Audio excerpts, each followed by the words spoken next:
First question is from Gupta Govardhan. Srila Gurudev asks us to always attend the arati. But if we do not have desire to do it, we just have to be there because we have to. Why don't we have the desire and where to get it?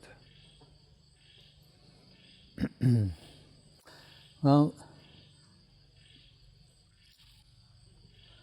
once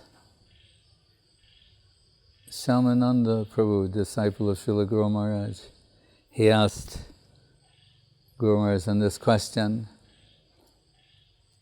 because Guru Maharaj framed it in another way with regard to hunger. There's the famous sloka of Rupa Goswami, Krishna Bhakti Rasa Bhavitamati Kriyatam Yuti Kutopi Nalabhyate Tatra Lolyam Mulyam Ekalam Janmakoti Sukritar Nalabhyate. So it's very interesting. He's saying for real substantial aspect of Krishna consciousness, Janmakoti Sukritar Nalabhyate. You won't get it. But Janmakoti means 10 million births. Sukriti. So he's saying 10 million births of accumulating Sukriti will not give you this thing called Lolyam in this context. Because interestingly, Lolyam, just like many aspects of aprakrita Krishna conception, Lolyam, it has another side where it's condemned or told to be something that is detrimental, right? And that word is used in, what is it? Atyahara prayascha prajalpal niyamagraha janat sangascha lolyam cha sadbhir bhaktir vinashati, the things that ruin devotion. But there's another type of lolyam, as in this verse, they're saying, no, that's it. That's the real thing. And where you can get that, we're told, buy it, steal it, whatever you have to do to get that, be prepared to make that sacrifice. And really, if we look thematically at what we're being told in many different places, then we can understand. We factor in other things we've heard, bhaktya, sanjataya bhaktya, that you can only get this, only devotion awakens devotion in others. There's not something else that awakens devotion. Right? That's why it's mysterious. On one hand it says, Krishna Bhakti Nitya Siddha Sadhya Kabunoi. There's no sadhya really for this. Shravanadi Shuddha Chite Koroye Uday. But hearing, and hearing from whom?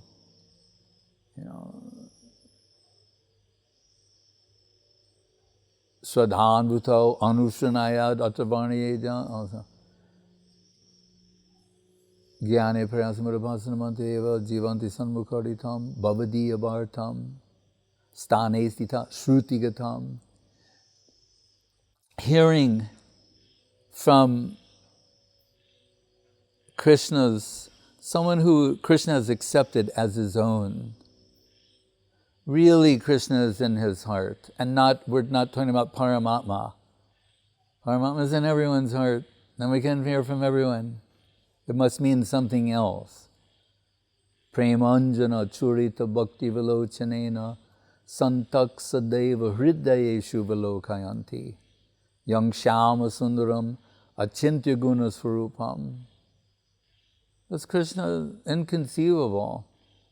Really, the name, form, qualities, pastimes of Krishna, they're inconceivable. They cannot be grasped or understood, verified by the intellect, the mind, the senses. They're beyond the reach of these things. So then they're unreachable, like ajita, unconquerable. It cannot be. Ye prayasa jita jito piyasi taistrilokyam. But this other method, what is that? Huh? It's a frog? Do you know him personally? Maybe you can speak with him. He just wants some attention.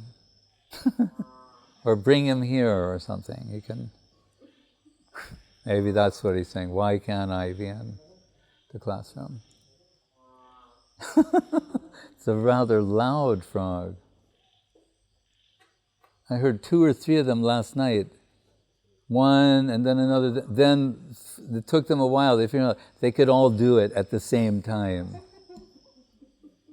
Then it was like too much. That's the power of association. Then it was like Sankirtan. Anyway, sometimes if they know you're giving them attention, then they're quiet. Anyway, we'll just have to live with it. But, so this principle that you only get this in association with someone who has it. So on the one hand, really we're being told, it's something it's not foreign, it's innate, but undeveloped. Right? And certain types of association bring it out. Other things cover it or keep it buried to the point of suppressed to the position of almost non-existent. But that can never be, actually, because Mahaprabhu tells Sanatana Goswami, when Sanatana says, Kayami kene amoy, jare tabetroy, iha nahi jane kamone hito hoy. Who am I? Why am I suffering the threefold miseries of material existence? Adhyatmic, adibhotik, adidevic, self-imposed misery from others, right? Other living beings, like maybe mosquitoes or scorpions or other things.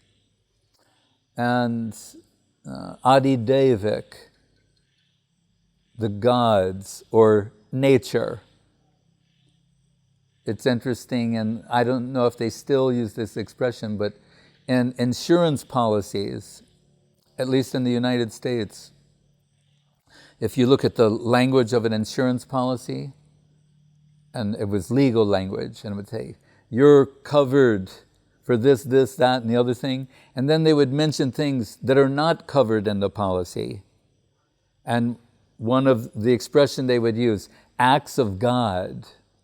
They say, we don't cover that. We're not going to pay you if it's an act of God. And what do they mean by that? They mean like nature, hurricane, tornado, earthquake, those things. So that's like deva, adidevika, from nature and the background, the gods, acts of God. So Sanatana Goswami says, if I don't know who I am and why I'm suffering as I am at present, iha nahi jani, not knowing that, kamone hitohoi, how can I know what's beneficial for me? Right. So this is part of the flawed thinking in the modern world of identity politics and identity assertion. Yes, everyone, we understand there should be equal, everyone should be treated equally within the context of rights and such things. But in terms of really discovering who I am and what is my purpose, then I have to go beyond the layers of acquired prejudice that accompany being born in a particular time and space, gender, circumstance, socio-economical, political, educational, all of these things. Right. Janmaishwarya Shruta Srivir Edamanam Adatpuman Naivarhat Abidatumbai Tamakinsana Gocharam. Kunti Devi says, actually, what may be considered four assets materially, Janma, Aishwarja, Shruta, Sri, means high birth, Aishwarja, wealth, Shruta means education, Sri means physical beauty. What may be considered material assets may be spiritually put one at a disadvantage. Why? Because of distracting one from the central purpose of actually discovering one's identity.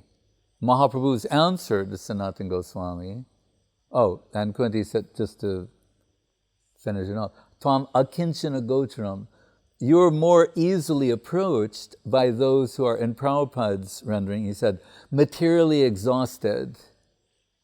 What does he mean by that? Those who, they don't see any prospect in the world from them.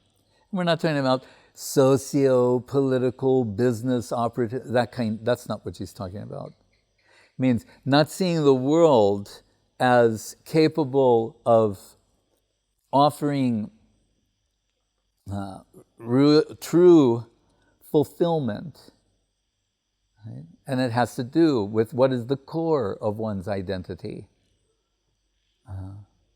This I have mentioned different times in Russia, although I know little about the history of the Russian people, but what little I do know of its history, the people, its literature.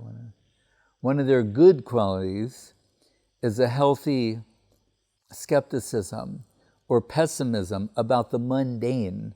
They never bought the idea that you could be happy in the material world. They didn't buy into that particular illusion. And it's typified, personified in these chanson songs, which are odd in that usually what older people, the music older people like and younger people like, they're just totally, at opposite ends of the spectrum.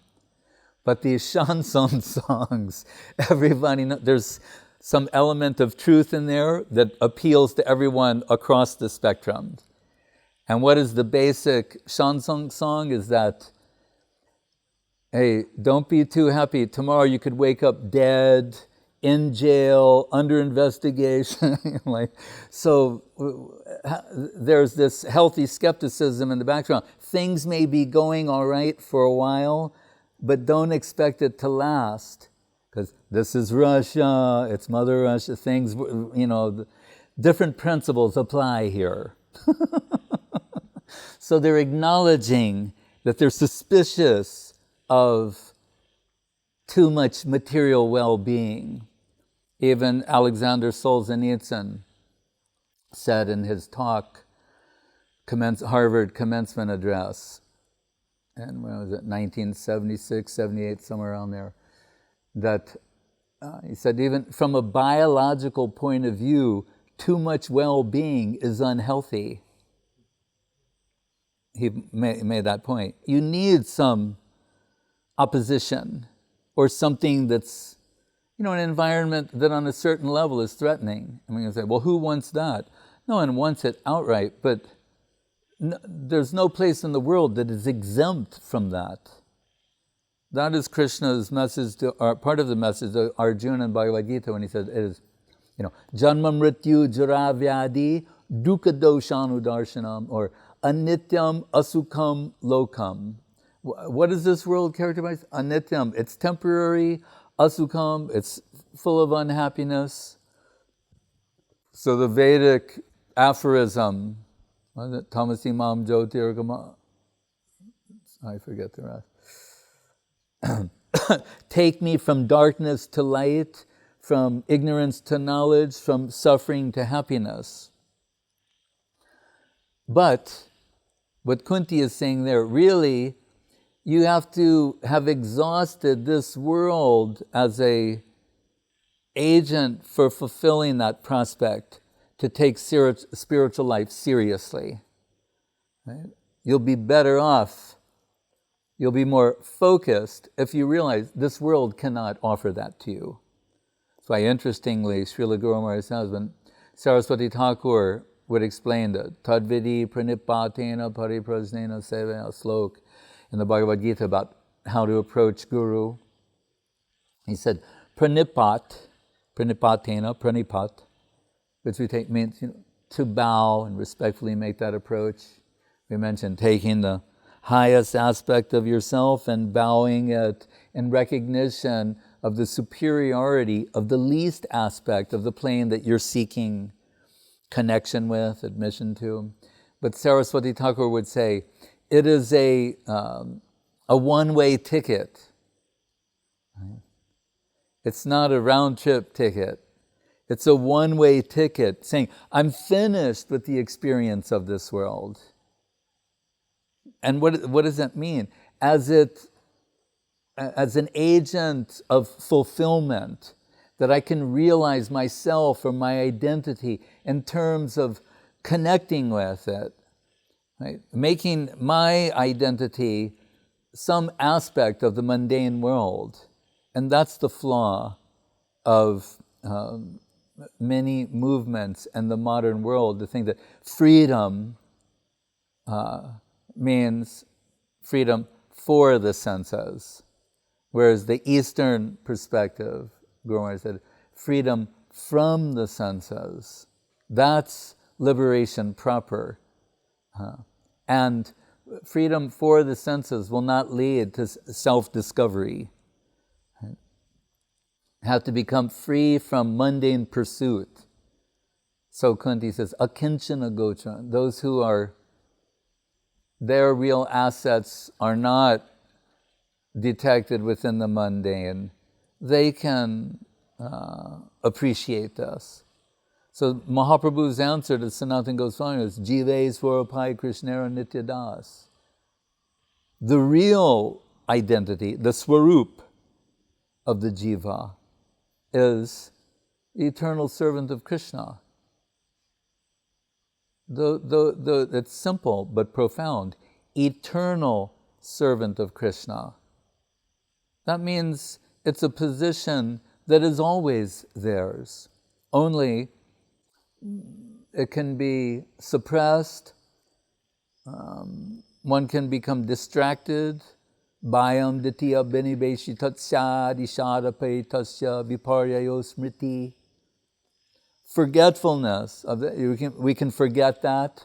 It can become dormant, but not extinguished. Right? And the idea that from the sadhus, sadhu shastra guru Vaishnav, that they're going to be giving something that's not innate to us, meaning something foreign, that's not really the case. That cannot be.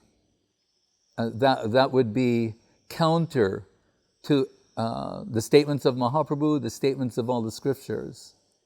So, but the word udoy is used, which means awakens. You cannot awaken something that was not sleeping, right? In this sense. So it's lying there dormant in an undeveloped stage. It's awakened. Shravanadi shuddha chitte koroye udoy. Like hearing Shravan adi. Shravanam, Kirtanam, Vishnu Smaranam, Archanam, Padasevanam, Dasyam, Sakyam, Atmani Vedanam, in different ways. So Guru Maharaj said, what is required is hunger, genuine hunger for the thing. And that's something we can relate to. We know what it means to be hungry, and when you're just so-so, you're not feeling anything, then at that time, these things are not appreciable. But when one is hungry, then every morsel is relished. So it's hunger that allows for that, the relish. Understand?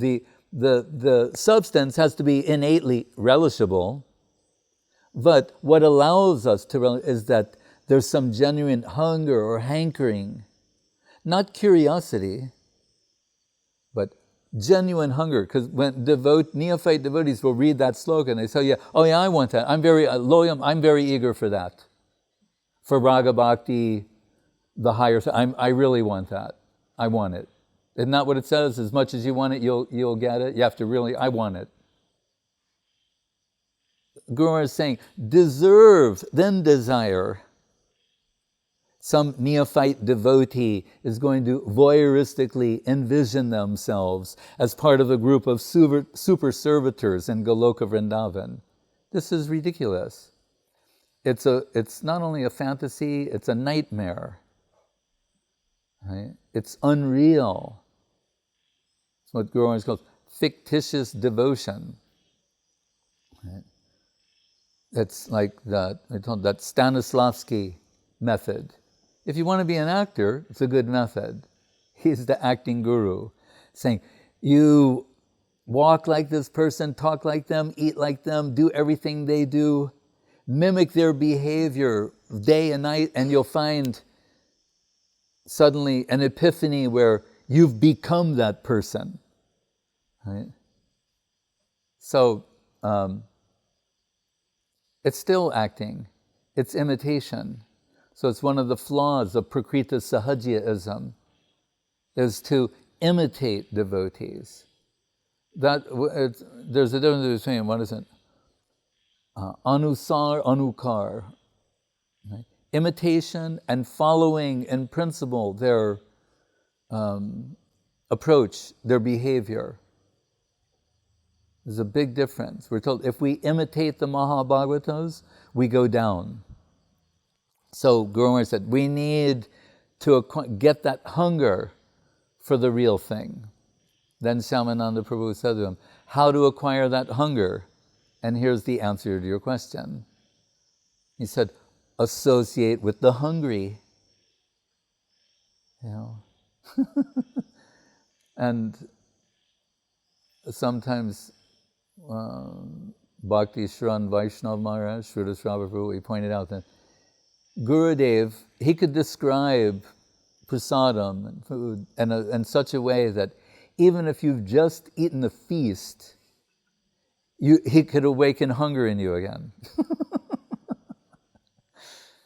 Because there was just such relish being conveyed from him about particular things. So he could awaken that hunger in you if you'd just eaten a feast.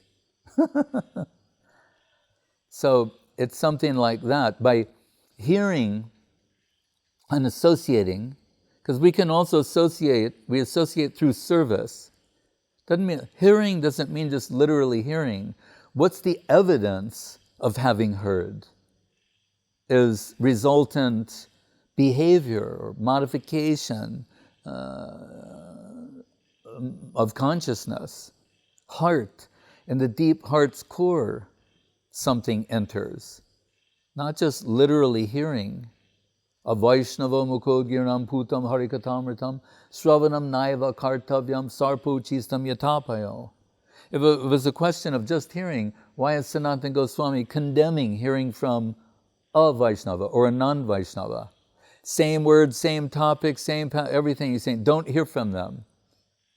Because it's a poisonous intent, mundane intention, ulterior motive. It's going to another plane. It's not the in-carrying current that this Shravanadi Shudachite Koroye Udoy, awakening one to a prospect of a life of service to Krishna.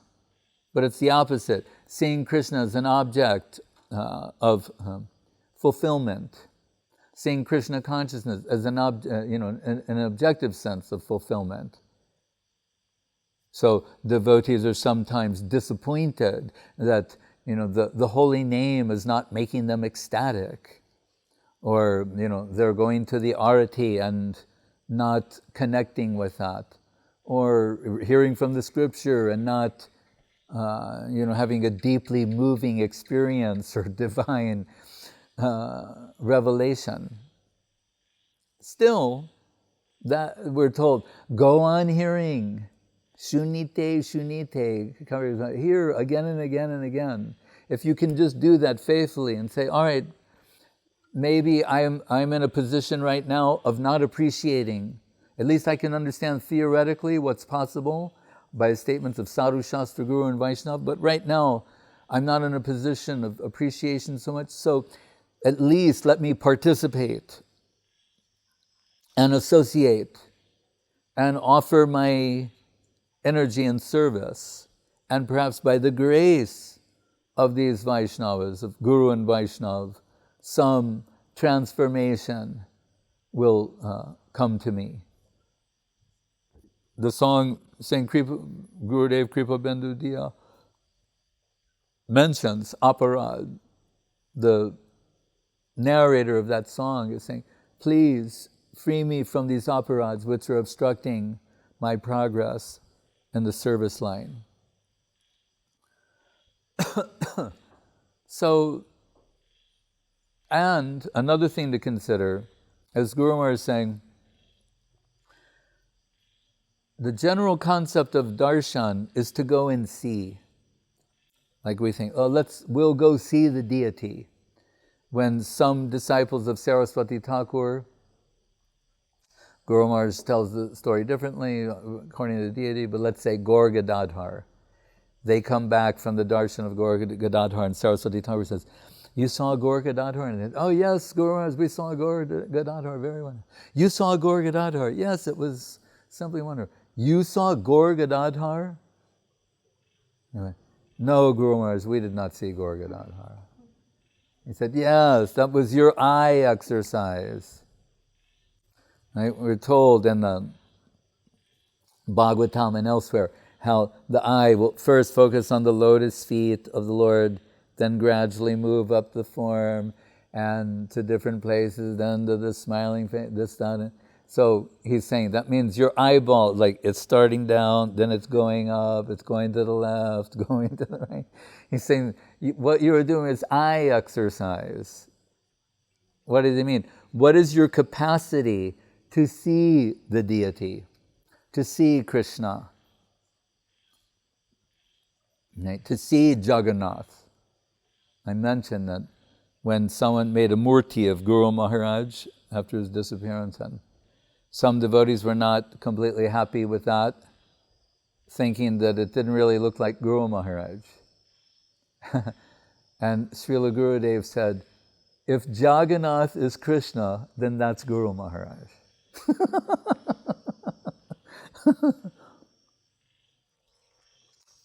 We could take that in different directions, but let's just say, he's saying like, what is my capacity? When Mahaprabhu, what to speak of Jagannath, when Mahaprabhu looks at the, Gopuram, the top of the dome, you know, the Jagannath dome, the very top, there's like some gargoyles up there, and the top, and the flag, and the chakra. Remember, he tells Haridas Thakur, from Siddha Bokul, you can take the holy name. When you see the chakra, it's like seeing Krishna. And we're thinking, what? I remember the first time that I saw, I went, okay. Because I thought, well, I must not know how to see Krishna. But in the Chaitanya Bhagavat, it says Mahaprabhu, he's seeing Gopal. I mean, it's getting more specific about how he's seeing Krishna. But anyway, what was my point? Oh, capacity to see. So another way, because we think, yes, so why should I go? I'm not seeing Krishna, I'm seeing the statue, the murti, you know, I don't want to be offensive. But then Guru Maharaj, what he says, the proper darshan way, is actually helpful to us. He said, actually, darshan means you go to present yourself to be seen by the deity. So we may not have so much capacity to realize the presence of the Lord, even Giriraj Govardhan, who's so merciful, Mahaprabhu, Radha Govinda. But on the basis of our faith, Guru, Sadhu Shastra, Guru, Vaishnava, they're telling us, present yourself to the deity. Go to be seen by the deity. That will be good for you. So then if we think, all right, maybe I'm not so inclined, I don't have so much enthusiasm, well, then that puts me even more in a position that let me at least go present myself before the deity. That'll be good for me to be seen by the deity. And if I can stay, hear the songs of Bhaktivinoda Thakur, of Guru Maharaj, and from time to time look and see what they mean. What's being described there is very sweet, it's enchanting, it's very beautiful. It's for that to pass through our consciousness every day is also very good. So either way, we have a case to go to present ourselves. If there is some enthusiasm, then no problem. And if there isn't, maybe all the more reason to. But if we have a good friend who's eager, that'll be best. Someone, when we're not feeling so much inspiration or enthusiasm, eagerness, hunger, can be awakened by good association. When we're on the Padarasta, going from Rishikesh, Haridwar to Badrinath, it was in 1976. It's around 180 kilometers, the walk. And sometimes it was very discouraging. I mean, we were not accustomed to doing this. But that discouragement came to, there's four, we divided into two groups of two. My partner, if I'm feeling discouraged, he's saying, oh, the next chati is just, it's around the corner, don't give up now. And maybe that wasn't entirely true, but just hearing that, thought, all right, try a little bit longer. And then the same, and reversed. And sometimes I've got my second wind, more enthusiastic, my friend is not so enthusiastic. So we're encouraging each other in that way.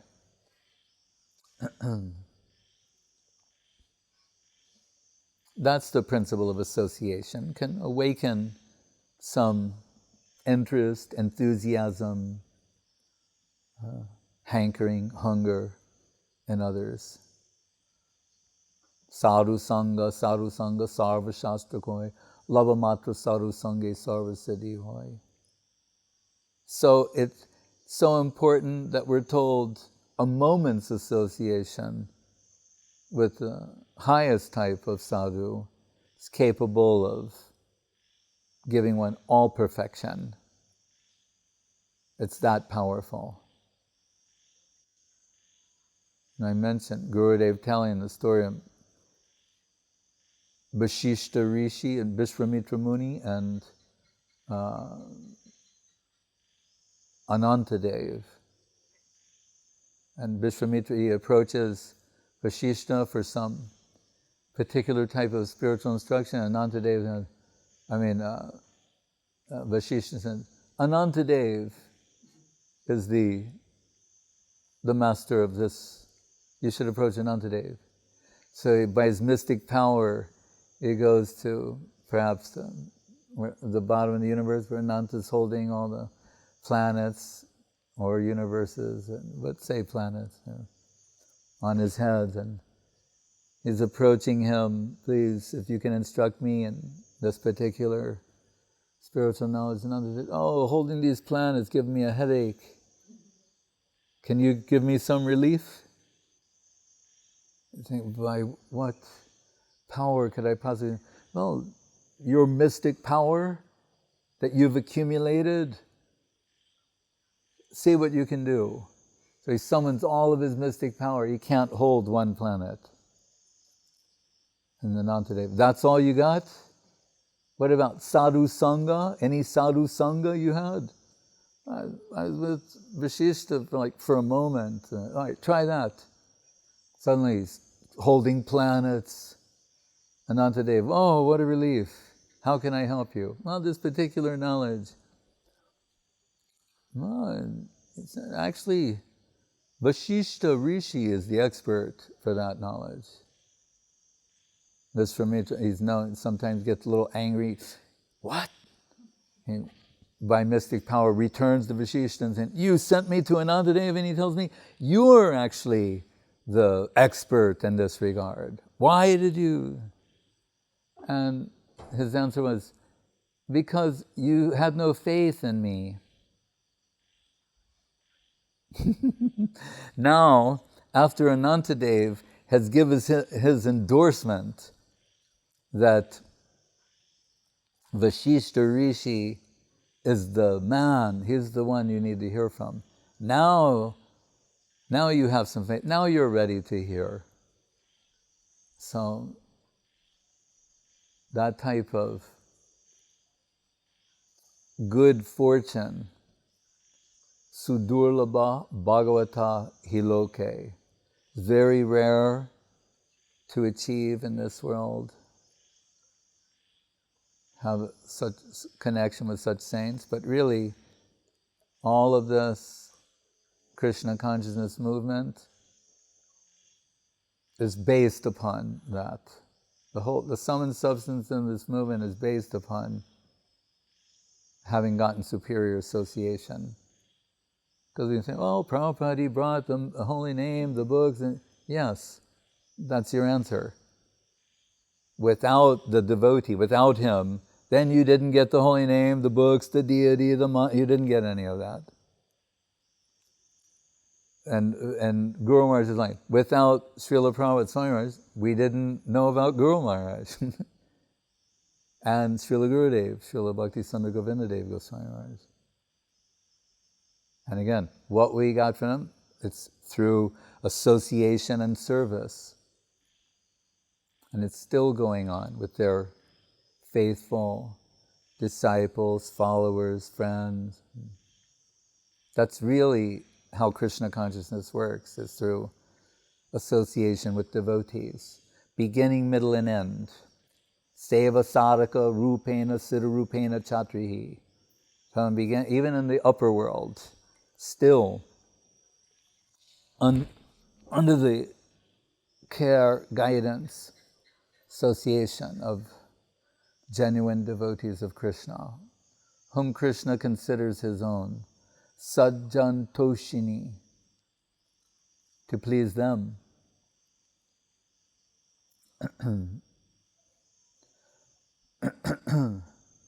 Any other question? What does it really mean? But what does what? What does it really mean? And What? What when does it's what saying, mean? Steal or buy this laulyam. What does it really mean? Oh. Steal or buy it. How can we steal or buy it? Well, that means, we're told, when you come in connection with the Mahabhagavata, the Kanishta Bhagavat somewhere described taking the holy name of Krishna. The Madhyam Bhagavat is constantly immersed in Krishna Nam, etc. And the Mahabhagavata, Krishna Nam descends within you. So what is the appropriate response to be in connection with such a person? Is to offer yourself in service to them. Then, by serving them, the hunger that they have, the hankering, their version of Krishna consciousness, we're told, comes to the sincere servitor as remuneration for the service. So, by hearing from them, they describe Krishna in a particular way, with a particular relish. It awakens some happiness or sense of prospect in the heart that leads one to say, I want to serve this devotee. That will be the natural response. Guru Maharaj would sometimes say, not to go away and saying, oh, I've got something valuable in my pocket. I just messed with the sadhu and now I got something. But rather to the evidence that something substantial entered the heart and consciousness is in expressing one's willingness to offer oneself, to dedicate oneself in service. That's like the transaction loop.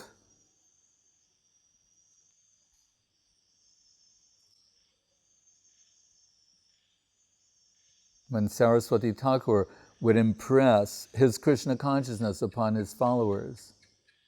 And remember, many of these men, they're of high sanskar, their background. They grew up in Vaishnava families. Some of them are Sanskritians. Their whole lives they've heard about Mahaprabhu, Nityananda Prabhu, and still he's taking them, dive deep into reality. He's taking them deep into pure Krishna conception. And Guru Maharaj Saki Charan Babu, who was there in the beginning, saying, sometimes Saraswati Thakur was pounding on the table, speaking very intensely, his face becoming flush. Guru Maharaj later compared it to type of lotus, like white, pink, white, pink, white, pink, like a bloom, flushed, fully blossomed lotus flower. And this stream of nectar coming out from them, but that was beyond their capacity to understand, even with their sanskar and background. And he said, what I could understand is Guru Maharaj, Prabhupada Saraswati Thakur, he's forcibly trying to make us taste some nectarine substance. In common English, he's trying to ram nectar down their throats. That's what he's saying. Then, what did Saraswati Thakur say? Later, when some lawyer he's meeting with, remember, Kripaya Hari Kirtana Murti Dharam, at every opportunity, he's preaching Krishna consciousness to the point of exhaustion. So even in this legal affair, he's preaching to the lawyer, and that lawyer says, "Are you trying to convert me?" And Saraswati Thakur said, "Yes." He said, "Actually, if you could just pay attention and concentrate for 5 minutes, then you would realize it's actually not a conversion, it's your innate wealth all along. But can you do that?" And then Saraswati Thakur said, "I was in the jungle of Mayapur in the beginning." Right? And he said, remember, before Bhaktivinoda Thakur, people were afraid to go there, in this area. It was unincorporated, there were dacoits. So when he inaugurated the first Mayapur festival, he had to hire some people. Some Brahmin cooks were afraid to go. There's so many things. Anyway, so Saraswati Thakur says, "I was in the jungle of Mayapur alone." He said, "Now I've got 500 men who say what I say." So it transferred from him, the heart of Saraswati Thakur, into their hearts. That's really Diksha. What are you saying? Diksha Kale Bhakta Kori Atma Samarpam. And the next line.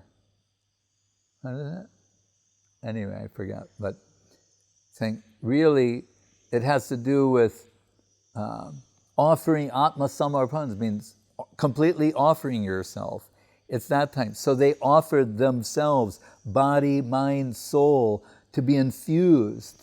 Vilasatu Hridi Nityam Bhakti Siddhanta Bani. With Saraswati Thakur's Krishna consciousness. And then they became agents of transmission. Guru Maharaj said in one place, our duty is to become, like, I forget the exact word, but agents of transmission, right? To transmit what has come to us by the grace of higher Vaishnavas, and to transmit that to others. And Guru Maharaj added, and not anything less than was given to you. That's the standard we should strive for. It's not legitimate in one sense to lament, he gave so much, or the preceding guru, and now then you represent that. When Guru Maharaj said, one man, after the disappearance of Saraswati Thakur, the devotees are preaching, he said, "Oh, there's none among you who can give like he did." And then Guru Maharaj said to him, "But do you believe that what he came to give, he gave that thing and someone received it or not? Maybe there's no one qualified to give to the level of him, but someone received something or not. Then it has its value." The same thing with Prabhupada, Guru Maharaj, Gurudev. We don't say that anyone has the same capacity, but if we say in the case of Prabhupada, as people do and should, they say, he spread Krishna consciousness all over the world. You cannot then say in the same breath that, well, there's no one who's evidence of that. There's no one who's the evidence of his having spread Krishna consciousness to anyone. But I thought you just said he spread Krishna consciousness all over the world. But now you say there's nobody who's Krishna conscious. If you say, yeah, not to that level, that's okay. But nothing, that is indirectly to say something less than flattering about the Guru Varga. They came to give something, and according to people's capacity, they got that and appreciated that. And we can legitimately extend that to others. As Guru Maharaj said, if you're suffering from some medical condition, people do this all the time, and then you took some medicine and it cured you.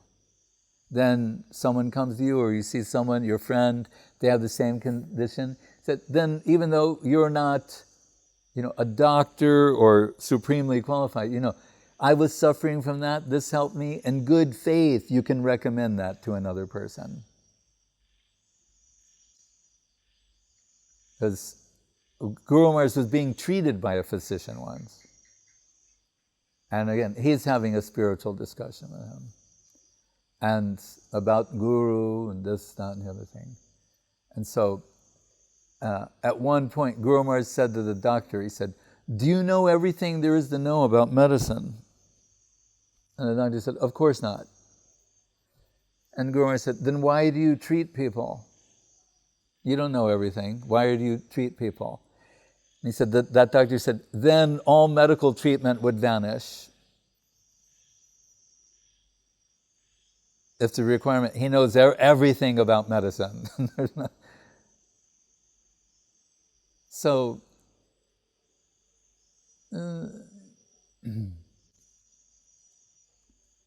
Gurudev would say, if I have 5 rupees, I do a 5 rupee business. Everyone got something. And in goodwill, that can be recommended, promoted to others.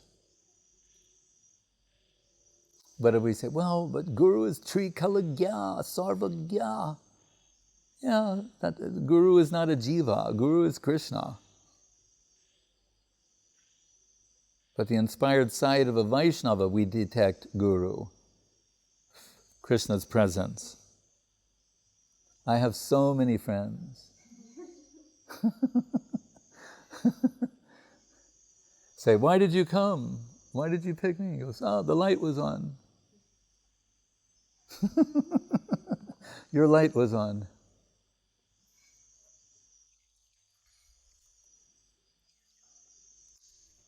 Anything else?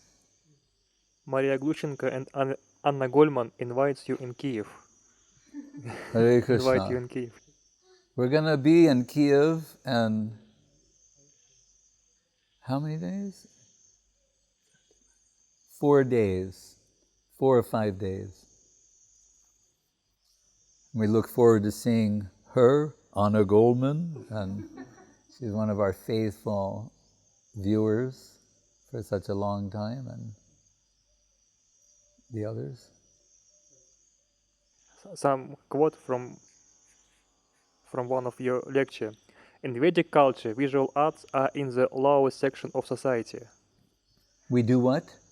In Vedic culture, visual arts are Visual arts.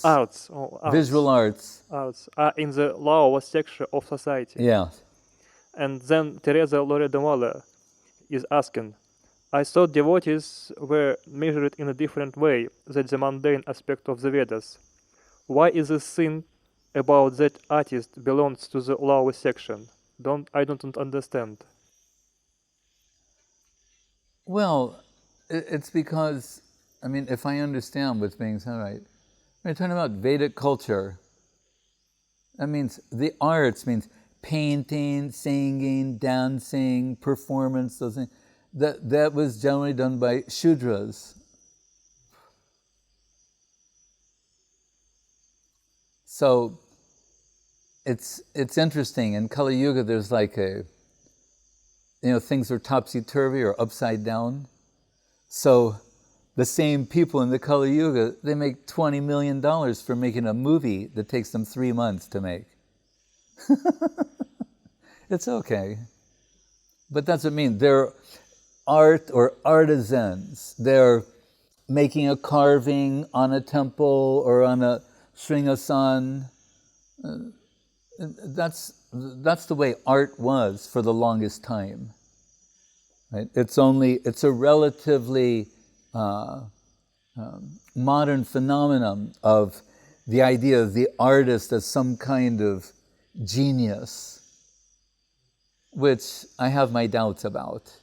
And we're not talking about Michelangelo, that he's a genius, right, in many different ways. But I'm saying they'll show some artist in the modern world who, well, like Picasso, he's an artistic genius, but where he is in terms of his realization, we could say, as a human being, there may be something to be desired. Now I just offended the Spanish-speaking world. I'm a fan of Picasso, but I see, as a person, if you know some of his history, he's described in many different ways. So just that you're able to do this doesn't necessarily imply some deep sort of spiritual realization, is what I mean to say. It doesn't disqualify you, but one doesn't imply the other. Whereas traditionally, before the 20th century, look, even Michelangelo and Leonardo, they're hired hands. Even those who were so great, and we say approach genius, they're hired by rich people to decorate their places. That tells you right there who they are. They're hired people. They're artisans, but they're so gifted, they've come to be seen in another way. So singers, dancers, performers, they have their place in society, but it was not in the higher section. I mean, Vedic culture is dead, by the way. But as someone said, when an elephant is dead, still the tusks have value. And just a crude example, but simple. We all know of Bollywood. Until recent times, a Brahmin girl could not be an actress. That would have been considered inappropriate and degrading for a Brahmin girl to be an actress. When I first flew to India, I was on Air India. So on the way there, and have my little altar, my mala. On the walls were pictures of Krishna Leela. Krishna lifting Govardhan and blissfully, flying through the air at 800 kilometers an hour on my way to India. The flight attendants all wore saris and bindi and everything, but they weren't Hindu girls. Because no Hindu girl would not serve alcohol and meat to anyone.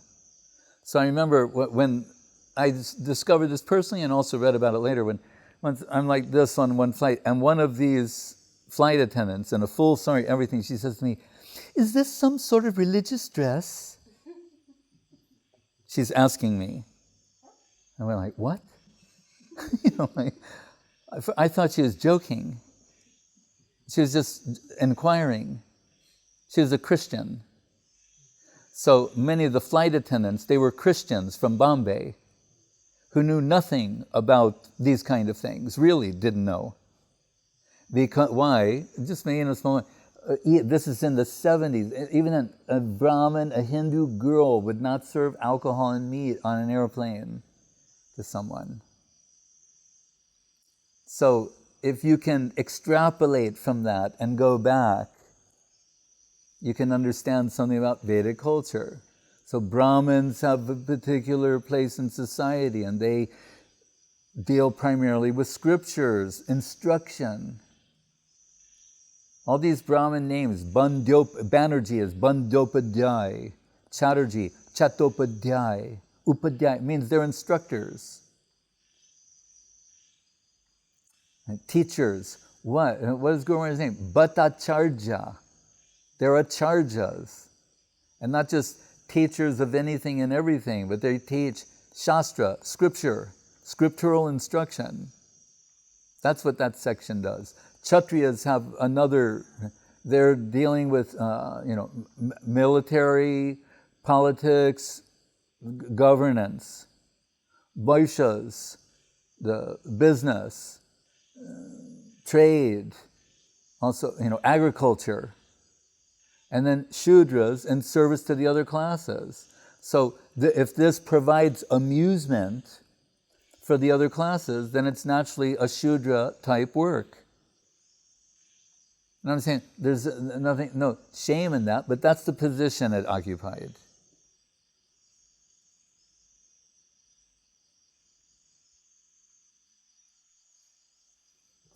Now in Kali Yuga, we know someone gets paid $20 million a year for playing any particular type of ball, whether football, basketball, this, that, or the other thing. It's okay, but it's also amusing. And whereas teachers get very little salary. Right? But that's just social issues. So, and I'm reminded, once one devotee wanted to have these deities, like Krishna, Balaram, Subal, and Sridham. And they're asking Guru Maharaj, how should Subal be shown? And Guru Maharaj said, ready to fulfill the inner desires of Krishna. And no, but I mean, what should his posture? How should he be? Guru Maharaj said, ready to serve the inner desires of Krishna. And then they go, but maybe you don't understand, Guru Maharaj, like where his arms should be, and Guru Maharaj said, that an artist can decide.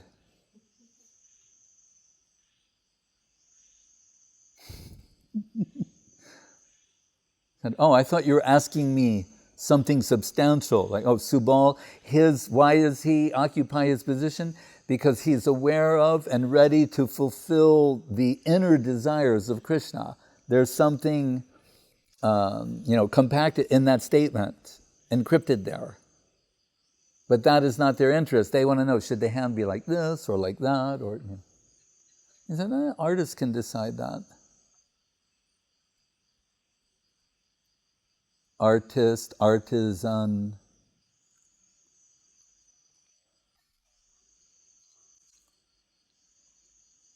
So she is still asking, shall we care about the caste? Oh, caste, like caste. No, it's a Janmana Jayate Shudra. Everyone in Kalo Shudra Sambhavat. Everyone in Kali Yuga is Shudra. This is all a fantasy. about Brahmins, Kshatriyas, Vaishyas. I remember being at a Sunday feast in the Washington, D.C. temple many, many years ago. And I was with this devotee, we're drinking some so-called nectar, and some very attractive girl went by, and he made some comment about this girl, and I was shocked. We're supposed to be brahmacharis. And he looked at me and he said, "Oh, that's right, you're not a Kshatriya."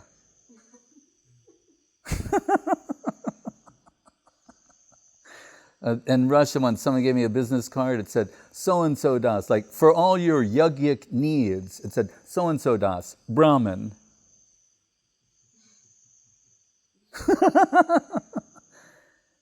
You're fooling yourself.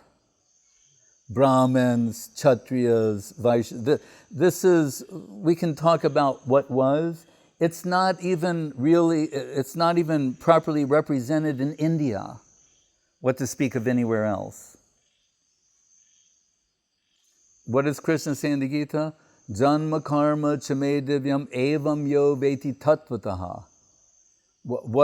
How is this qualified? The Chatur Varnam Mayasristam Guna Karma. That's the one. Chatur Varnam Mayasristam Guna Karma Vibhagasa. That's the one. Should be guna, qualities, karma, activities, tendencies, not birth. So the whole thing is rotten and polluted. So only if you were doing some kind of an academic paper and you're trying to show some parallels or something, but we are outcasts. It means outside of this system. Vaishnavism is another thing, and Saraswati Thakur's Deva Varnasham, it's another thing. But there is no proper representation of the caste system in the modern world. And everything's mixed.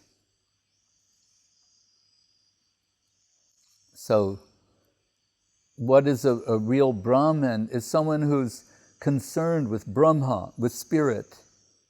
It's in their DNA. What other people have a hard time getting their minds around, they accept without question. They've always known that. It's intuitive to them.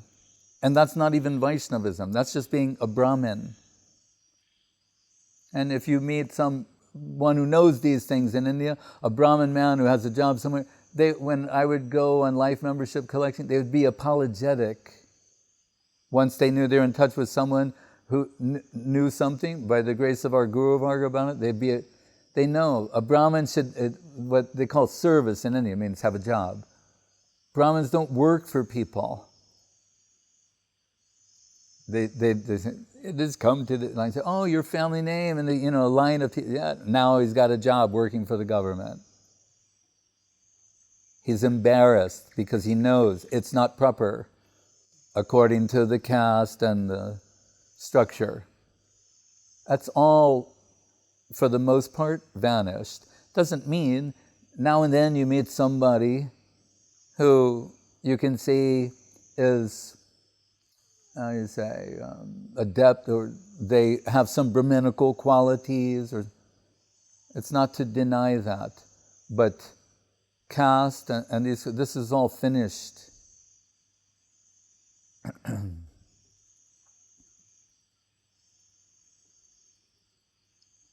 And Varnashram was rejected by Mahaprabhu in the Ramananda Sambad.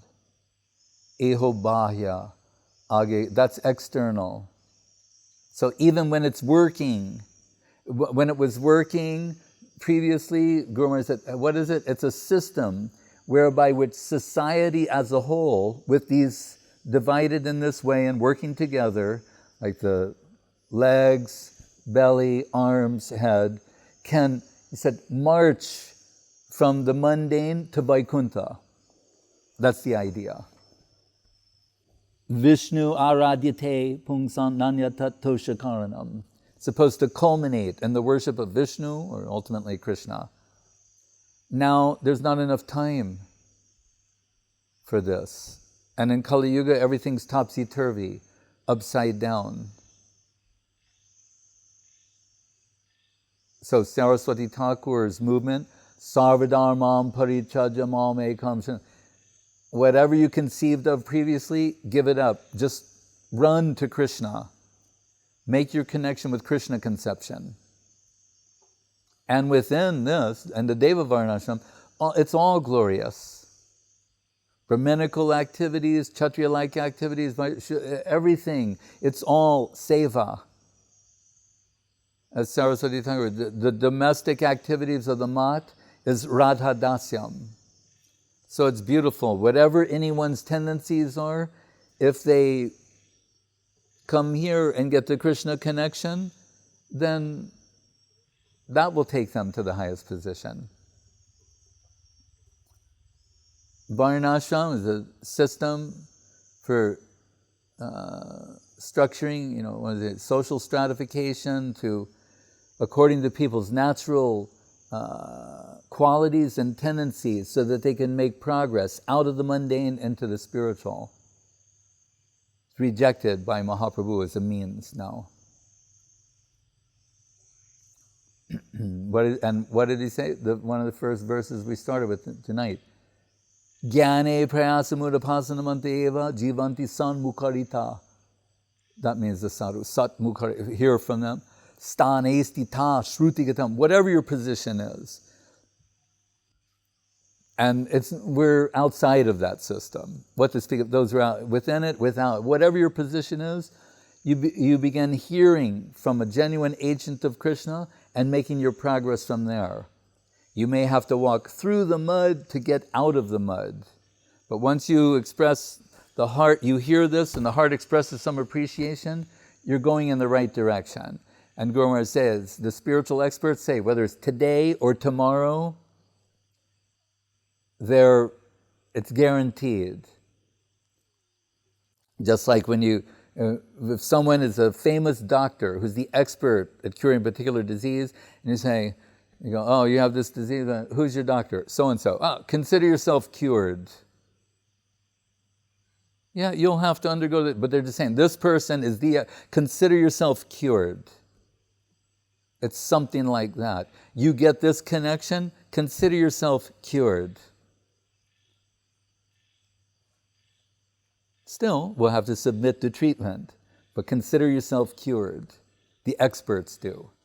Maybe beyond what we can see or even believe that's possible, but the spiritual experts say it's so potent, this type of injection of Krishna conception from substantial agents, that today or tomorrow it's inevitable. And Narada deals with this with Vyasa, saying, even if it's suppressed for some time or something goes away, deep in the core of their heart, again, the remembrance of the relish experience and connection with Krishna consciousness will resurface and assert itself, be reawakened in divine association.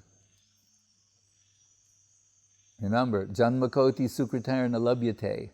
100 births of doing Varnashram right, you can become Brahma. Beyond that, attain the position, Shivata.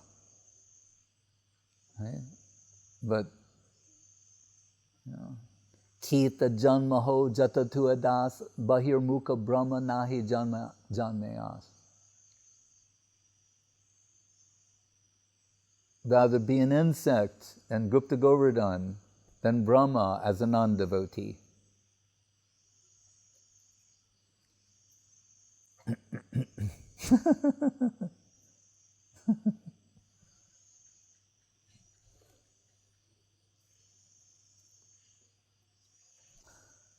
Hare Krishna.